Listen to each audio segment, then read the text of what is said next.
Salut les gars, actuellement il est 8h12 et nous sommes le 18 décembre 2025 au moment où je fais cette vidéo. Bientôt le 25 décembre. Bon, pour ceux qui fêtent le 25, moi ça me concerne pas. Alors ce matin j'étais quand même sur les graphiques histoire de prendre note sur tout ce qui est trade management, ok. J'étais en train d'observer les trades que j'ai eu à prendre. Comme je vous ai dit, moi je suis actuellement focus uniquement sur le swing, justement parce que ça me permet de faire autre chose à côté que de faire du scalping. Je ne me sens pas pour le moment à l'aise à scalper. Bon, actuellement je ne vais pas vous montrer les graphiques parce que je pense vous avoir montré énormément les graphiques ces 2-3 derniers jours. Par contre, j'ai envie de vous partager quelque chose d'extrêmement important que j'ai décidé de faire. Comme je vous ai dit toujours dans mes vidéos précédentes, d'être tout le temps en train d'apprendre pour s'améliorer, c'est l'une des choses les plus importantes. Et hier, je suis tombé sur quelque chose d'assez intriguant. Je suis tombé sur quelque chose d'assez intriguant hier sur... merde. Je disais tantôt que je suis tombé sur quelque chose d'assez intriguant hier parce que hier j'étais en train de regarder les vidéos YouTube de Elliott Hewitt. Je sais pas si vous connaissez ce trader là. C'est un trader, un ancien trader institutionnel et il parle beaucoup de l'analyse fondamentale dans ses vidéos. Donc j'ai essayé de regarder une de ses vidéos, une ou deux vidéos concernant vraiment l'analyse fondamentale et tout. Malgré qu'il nous donne vraiment que les miettes, des miettes de l'analyse fondamentale pour après nous vendre une formation à acheter et sa formation coûte franchement cher. Bon, mais là n'est pas le problème, je suis pas là pour parler de lui. Mais à un moment donné, il y a aussi un autre... je suis dans un groupe WhatsApp où il y a certains traders qui ont quand même un background en ce qui concerne le trading assez élevé. Et lui, il est constamment en train de parler de carnet d'ordre, d'order flow. Que bon, c'est le carnet d'ordre, l'order flow qui permet d'avoir une précision sur les marchés, de vraiment savoir où se trouvent les zones de demande, les zones de supply, les zones de liquidité, etc., etc. Donc ce que j'ai décidé de faire, c'est une petite recherche avec... Bon, je suis venu sur Google, j'ai travaillé avec Gemini. En travaillant avec Gemini, j'ai pu avoir pas mal de réponses qui m'ont un peu surprise. C'est vrai que je n'ai pas screenshoté ça, mais ce matin, j'ai pris la peine de venir...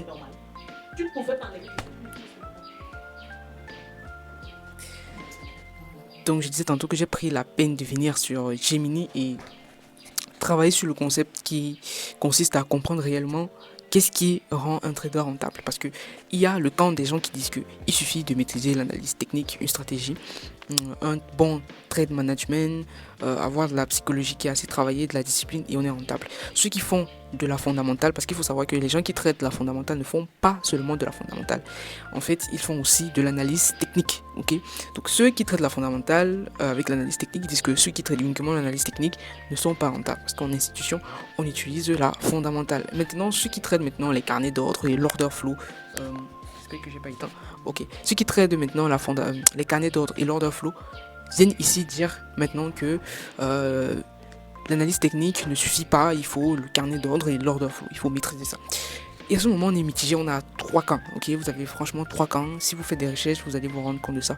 Mais moi, je suis pas dans l'optique de critiquer quel camp a raison ou pas. Mon but, c'est de vraiment comprendre qu'est-ce qui fait la réussite d'un trader. Alors, en faisant dans des recherches, je suis tombé sur Gemini, j'ai posé des questions, il m'a apporté des réponses. Et là, il m'a dit un truc assez surprenant. Attendez, il m'a dit que, en fait, pour réussir en trading, il faut avoir le pourquoi, le quand et le où. Ok. Le pourquoi, c'est pourquoi est-ce que le marché va aller dans telle direction. Le quand, c'est à quel moment est-ce qu'il va aller dans cette direction. Et le où, c'est pour avoir plus de précision.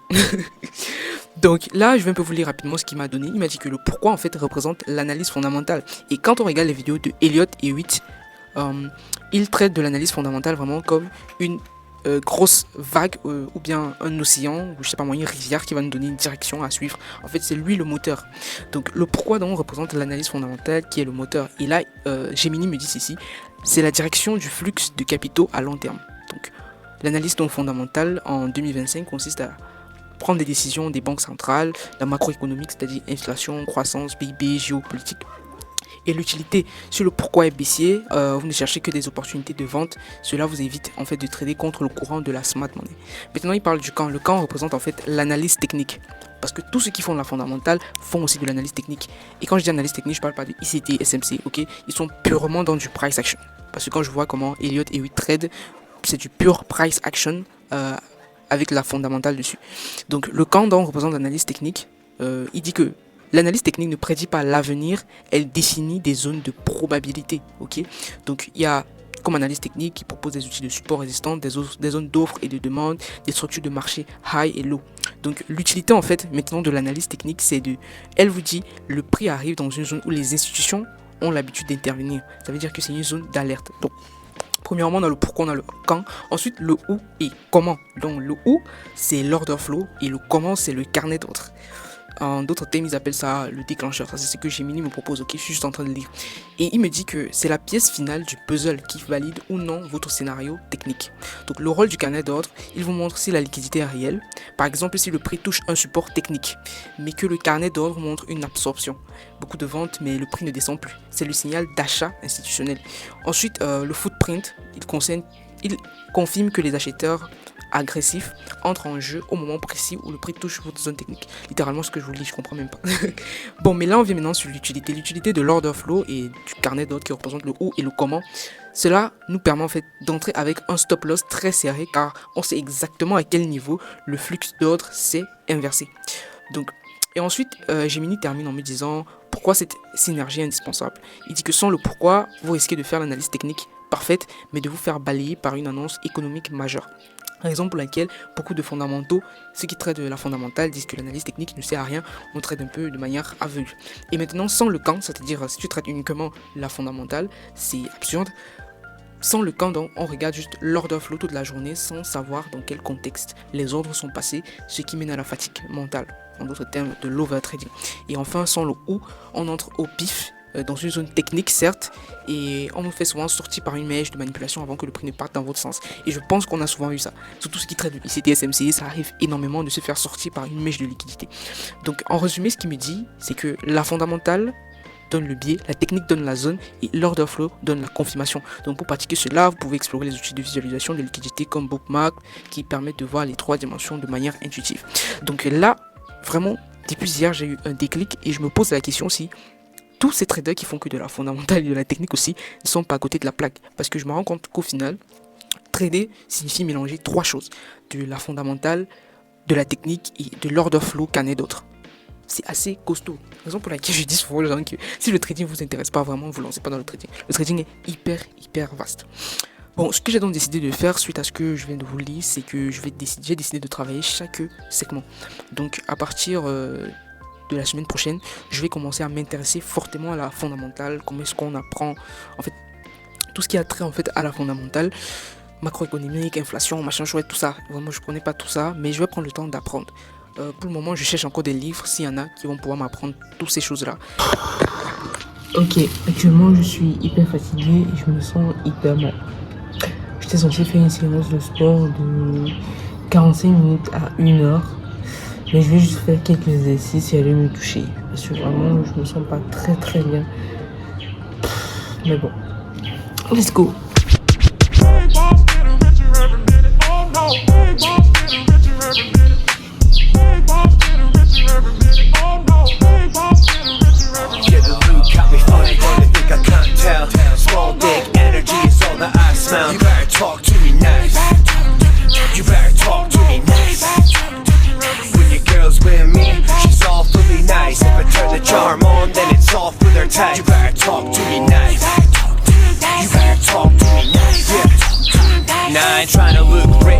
Bon les gars, je viens de terminer de faire sport et de prendre ma douche. Je vais clôturer cette vidéo avec cette partie, c'est-à-dire pour aujourd'hui. Pour revenir un peu sur ce que j'ai dit le matin un peu plus haut. Quand je parlais des différents... Oh merde. Quand je parlais de comment est-ce qu'il faut faire pour vraiment réussir en trading à partir de ce que Gemini m'a proposé. Okay, pour ceux qui ne connaissent pas Gemini, c'est un peu ChatGPT pour Google. Donc du coup, dans la journée, j'ai regardé pas mal de vidéos YouTube. Alors, il y a pas mal de youtubeurs sur le trading que je suis. Je vais vous citer un peu quelques noms. Notamment, il y a Benjamin Deleuze que je suis. Il y a Elliot Hewitt qui a la chaîne Youth Well Trader. Je crois que c'est un truc comme ça. Il y a les Opa Traders, c'est-à-dire ils sont 2 qui trade. Je ne sais pas si vous avez déjà eu à voir les vidéos. Ce sont les 3 principales chaînes YouTube que je regarde. Alors, chacune des chaînes traite de certains points totalement différents. Ok, Benjamin Deleuze parle purement technique, analyse technique, price action. Ok, il n'est pas dans du ICT, SMC.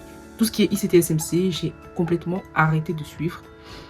Bon, c'est un choix, d'accord, c'est un choix. Sinon, il y a un très bon trader français qui traite du sujet ICT SMC. Donc, si c'est une stratégie qui vous intéresse, allez voir Hugo FX. Voilà, c'est un mec qui, franchement, il traite de l'ICT vraiment en profondeur et il explique très bien chaque concept qu'il vous donne. Donc, si vous voulez vraiment apprendre de l'ICT, pour moi, je trouve que c'est le meilleur, tant dans la simplicité des explications et aussi dans la profondeur en fait des explications en ICT. Le reste là, les Gaspard Trading et autres, vraiment ils sont très vulgaires sur même l'ICT, ok. Ils sont très vulgaires, ils donnent des contenus très débutants qui à un certain moment ne suffisent plus si tu veux monter de niveau en trading. Et déjà j'étais dans son groupe privé, pour vous dire vrai, la formation qu'il propose quand tu rejoins son groupe privé, ça vaut que dalle. Pour moi c'est la camelote, ok. Parce que quand tu as déjà regardé pas mal de vidéos sur YouTube, quand tu pars regarder ce que lui propose, vraiment ça ne sert absolument à rien. On dirait pas qu'on dirait, il répète juste ce que tu peux trouver gratuitement sur YouTube. Donc, et après ça, il propose un groupe privé, un accompagnement où tu dois payer plus de 1000 balles, un truc du genre. Maintenant, il y a Sniper Trading, je sais plus trop si c'est comme ça qu'il s'appelle. Il est aussi à Dubaï. J'étais aussi dans son groupe privé. Limite, les gars, dans son groupe de formation, il n'y a pas de cours. C'est assez hallucinant, mais je crois que demain, je vais vous montrer tous ces groupes-là. Et il y a le dernier groupe dans lequel j'étais. C'était... j'ai complètement oublié, lui, il traite les supply et demand zone. Et vraiment, les contenus qu'il propose sont tellement vulgaires. Et après, ils viennent vous parler d'un accompagnement où tu dois dépenser plusieurs milliers de dollars ou d'euros. Alors, je reviens donc sur les 3 types de traders que je suis. Il y a Elliott, Hewitt, il y a les Opa Traders et puis il y a Benjamin Deleuze. Alors, ces différents traders vont vous apporter beaucoup de connaissances, surtout ceux qui débutent. Moi, je vous conseille vraiment ces 3 chaînes. Si vous voulez faire purement de l'analyse technique, moi, je vous conseille Benjamin Deleuze parce que là, il va vous proposer quelque chose qui est déjà backtesté. Vous n'allez plus trop souffrir, en fait, non seulement dans le backtesting, mais aussi vous n'allez pas douter, en fait, de la stratégie. Vous n'allez pas remettre ça en question, justement parce que il prouve mathématiquement que la stratégie, elle est rentable. Tandis que sur d'autres chaînes qui traitent la plupart ICT et SMC ne donnent pas vraiment un backtesting assez intéressant. Parfois c'est sur du 1 mois, j'ai même pas encore vu quelqu'un qui a fait un backtest sur 1 an, ok. Donc moi je parle ici maintenant de analyse fondamentale, analyse technique et order flow, carnet d'autres. Parce que ce sont des concepts que j'ai beaucoup entendus et je me suis posé la question de savoir est-ce que c'est nécessaire de maîtriser tout ça pour réussir en trading. Donc je suis tombé, après avoir vu plusieurs vidéos sur l'analyse fondamentale, j'ai vu pas mal de vidéos YouTube, j'ai même cherché à avoir des livres dessus, tout ce qui est économie, machin. Donc parce que j'ai vraiment envie de maîtriser ça. Je suis tombé à la fin sur une vidéo de Benjamin Deleuze où il parlait de l'analyse fondamentale, les raisons pour lesquelles lui il ne trade plus. Ça veut dire que dans le passé, il a eu à utiliser l'analyse fondamentale, justement qu'il a peut-être trouvé que ça ne valait pas la peine par rapport à lui. Et moi j'ai trouvé ça assez cool de la façon dont il a présenté ça. Parce que Elliott et Hewitt, les Opa Traders, c'est-à-dire ceux qui traitent la fondamentale, sont toujours en train de critiquer ceux qui traitent uniquement de la technique. Maintenant, il y a trader la technique et trader la technique, ok. Ce qui se passe, c'est que beaucoup de gens pensent que trader la technique, c'est faire des figures géométriques ou faire des fair value gap partout, des order blocs partout. Mais trader la technique, c'est beaucoup plus profond. Si vous regardez comment Benjamin Deleuze travaille en fait sur la technique, je ne vois pas qui va venir sur les vidéos qui n'est pas rentable. Ok, c'est tellement difficile de se dire que il n'est pas rentable parce que non seulement il n'est pas là pour juger des stratégies des gens, comme moi je vous ai dit toujours, ne jugez pas les stratégies, évitez d'entrer dans ce jeu de ah moi je trade ICT, SMC, ceux qui ne font pas l'ICT, SMC, c'est eux la liquidité, les traders retail, les machins. C'est-à-dire à un moment donné on se demande si c'est pas du marketing.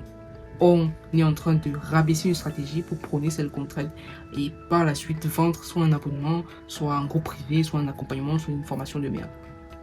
Donc moi je suis juste en train de dire que l'état d'esprit que j'ai opté de ne pas critiquer les stratégies des gens, c'est l'état d'esprit qui me permet en fait de voir globalement tout ce qui se passe. Donc après avoir regardé sa vidéo, j'ai compris ses raisons pour lesquelles lui ne trade plus la fondamentale, mais je salue énormément en fait la manière dont il maîtrise de manière globale même le trading, ok, parce qu'il a soulevé des termes qu'il n'apporte jamais dans ses vidéos, qu'il présente avec l'analyse technique. Or ce sont des termes appropriés à l'analyse fondamentale.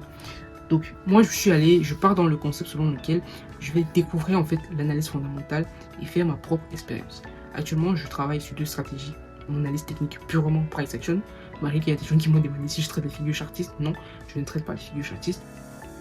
Maintenant, je vais essayer d'approfondir non seulement l'analyse technique price action, ok, parce que ceux qui font la fondamentale, ils font du price action. Tu ne peux pas trader uniquement la fondamentale. Et je l'ai constaté sur tous les traders qui font l'analyse fondamentale, ok. Ils vont faire toutes ces analyses macroéconomiques, taux d'intérêt, tout ça. Et après, ils vont revenir sur les graphiques pour faire du price action, ok. Donc, moi, je me dis, si on peut racketter quelques petits segments de chaque partie, parce que même Benjamin, il a souligné le fait qu'il utilise de manière extrêmement minime l'analyse fondamentale, ok. C'est pas un truc à négliger. Il va pas dire qu'il n'utilise pas l'analyse fondamentale. Il regarde les annonces économiques qui sortent. Il essaie potentiellement peut-être de comprendre les impacts des annonces économiques, mais il ne va pas utiliser les analyses économiques pour justifier ses entrées et ses sorties dans les trades, ce que les fondamentalistes font, ok. Ensuite, il y a cet autre côté, carnet d'ordre, order flow, que j'ai évoqué. Alors, je l'ai découvert, comme je vous ai dit, par un trader qui est dans un groupe WhatsApp dans lequel je suis, qui soulève beaucoup cet aspect-là, à croire que le carnet d'ordre et l'order flow, c'est la stratégie ultime. Mais je me dis que c'est un côté assez intéressant qui permet en fait à des traders indépendants ou particuliers de voir un peu ce qu'on ne voit pas sur les graphiques, d'après ce que j'ai pu voir. Donc vraiment, tous ces côtés, le pourquoi, le quand, le où et le comment, j'ai envie vraiment de connaître chaque segment et pas forcément tous les utiliser, mais maîtriser de manière globale. Parce que moi, je vous ai dit, le trading, c'est quelque chose qui m'intéresse. J'ai envie de comprendre le trading dans le fond en comble, mais surtout être rentable. Parce que ça sert à rien d'avoir toutes les connaissances sur un domaine et de ne pas pouvoir gagner de l'argent avec ça. Donc, pour le moment, je vais rester focus déjà sur les stratégies sur lesquelles je travaille.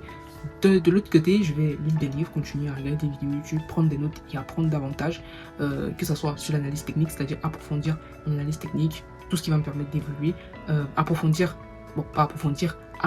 davantage sur l'analyse fondamentale et pour terminer, observer un peu c'est quoi l'order flow, le carnet d'ordre de manière un peu plus précise, histoire de voir si réellement c'est quelque chose qui peut être combiné à l'analyse technique. Parce que d'après Benjamin, toute la fondamentale se répercute en fait sur les graphiques. Alors c'est d'après son expérience, je suis pas trop du genre à suivre des gens pour suivre, ok. Je pars vraiment du principe où l'être humain peut se tromper. Donc voilà un peu. Aujourd'hui, je vous ai pas montré les graphiques parce que franchement, il n'y a rien à voir sur les graphiques. Je fais du swing trading, donc limite quand je pars sur les graphiques, c'est parfois pour manager 2-3 trucs et juste patienter, ok. Surtout quand je prends des trades sur du 1 heure, du 2 heures. Et puis voilà, donc demain c'est vendredi, j'ai un trade actuellement sur le pétrole en vente, ok. On va voir comment est-ce que le trade va se passer. Et demain, si on ne touche pas mon target, c'est-à-dire mon TP final, alors là, on va clôturer le trade. Parce qu'avec ces stratégies, le trade ne passe pas le week-end. Donc on va clôturer le trade et je vais tout simplement vous faire le bilan de la semaine en termes de gains, de pertes et vous montrer aussi mon évolution sur Funding Pips. Alors, il y a un abonné qui m'a demandé qu'il voulait que je le forme en trading, qui veut apprendre le trading. Sérieusement, si vous voulez apprendre le trading, il y a pas mal de vidéos YouTube disponibles. Par contre, il y a trop de scams, il y a trop de personnes qui vont venir vous vendre du rêve. Comme par exemple Mohamed Bedaji, ok. C'est un mec qui vit à 80% de l'affiliation. Pour moi, c'est pas un trader, ok. Peu importe ce que vous allez me dire, j'ai rejoint l'un de ces groupes, c'est X-Station, c'est Station X, je sais plus trop quoi. Et vraiment, c'est n'importe quoi. Moi, je vais vous assurer. C'est pour ça que je dis, je ne conseille personne de faire du copy trading. Parce que même pour faire du copy trading, il vous faut un certain nombre de connaissances et de compétences en trading, ok. Et il vous faut aussi de la disponibilité pour copier les signaux, sinon ça sert à rien. Et pour copier même les signaux, il faut savoir chez qui on les copie. Est-ce que c'est quelqu'un qui a vraiment un très bon background niveau trading ou c'est juste quelqu'un qui veut que vous tradez sur la plateforme sur laquelle il a affilié? Autant de questions qu'il faudrait que vous vous posez. Donc cette personne qui m'a dit qui veut que je l'accompagne et tout, moi je ne suis pas encore rentable, ok. Et même si j'étais rentable, moi mon but c'est que d'ici 5 ans, supposons que je suis déjà rentable, ok, même si j'ouvre un groupe de formation où je vais accompagner des gens, ça sera très restreint, ok. On sera peut-être 5 à 10 personnes parce que je vais me focaliser sur vraiment de la performance et non sur le nombre. Le trading c'est quelque chose d'extrêmement vaste, d'extrêmement délicat parce qu'il met en avant la psychologie, la limite émotionnel de l'être humain. Il faut travailler tous ces aspects, surtout quand quelqu'un débute, ok. Et ça sert à rien de créer un télégramme et vous partager tout ce que je vois sur les marchés comme ça. Non, j'ai besoin d'abord d'avoir une certaine rentabilité pour vous prouver en fait que je suis légitime de vous apprendre ça, ok. Il y a un dernier point que je voulais aussi parler. Beaucoup de fondamentalistes, ok, ceux qui font de l'analyse fondamentale, disent que trader uniquement l'analyse technique on ne peut pas devenir rentable? C'est une question que je me pose souvent, si c'est réel. Et je vous ai toujours dit que la rentabilité en trading ne se voit pas sur le mois. Il y a des gens qui disent que j'ai eu 3 mois rentables. Ça ne suffit pas. Ok, la rentabilité d'un trader se voit sur l'année. Tu peux avoir 2-3 mois. Tu peux avoir janvier, février, mars. 3 mois où tu as des mois hyper positifs. Et les 7 derniers mois, tu es qu'en négatif. Et tu finis l'année en négatif. Donc, à ce moment, on doit se poser la question, est-ce que tu es rentable? Sur l'année, tu n'es pas rentable. Maintenant, est-ce que sur 5 ans, tu es rentable? Si sur 5 ans, tu es rentable, c'est-à-dire quand on va faire le ratio de toutes ces choses-là, on montre que tu as généré un certain pourcentage en termes de profit, là, on pourra dire que tu es rentable. Donc, voilà un peu tous ces éléments que je voulais vous partager aujourd'hui.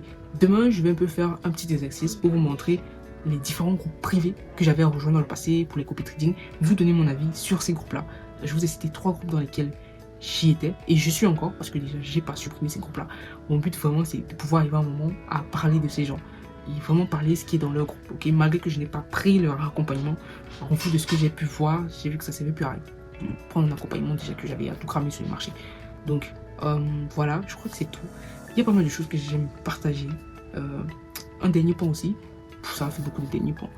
La notion du doute. Je sais pas, beaucoup de gens qui vont se lancer en trading, à un moment donné, vous allez commencer à douter. Vous allez commencer à vous demander si ce que vous faites va même marcher, si ça vaut le coup. Parce que moi, ça m'arrive tout le temps. Je me pose tout le temps cette question. Est-ce que ça vaut vraiment le coup de continuer à trader? Pourquoi pas ne pas faire autre chose? Et ce moment d'incertitude, c'est à ce moment que beaucoup de personnes abandonnent, beaucoup de personnes décident d'aller sur une autre activité, ok? Vous voyez quelqu'un qui commence le dropshipping ne marche pas, il part sur e-commerce ne marche pas, il part sur du coaching, la vente de formation, je sais pas moi, il crée une marque, il fait ci, il fait ça. Il faut pouvoir durer dans le temps sur l'activité que vous voulez faire, sachant que vous avez déjà la preuve que pour certaines personnes, ça a marché. Donc il va falloir que vous travaillez, vous faites des efforts de vous améliorer, Sachez que beaucoup de traders ont fait pratiquement 1 à 2 ans avant d'être rentable. Moi, je suis quasiment à presque 11 mois, ok, que j'ai commencé le trading. En début février 2026, si Dieu le permet, ça fera 1 an propre, plein, que j'ai touché le trading, que je suis rentré dans le trading, que j'ai appris pas mal de choses dans le trading. Donc, je vais m'arrêter là. On se dit à demain. Et puis, prenez soin de vous. Ciao.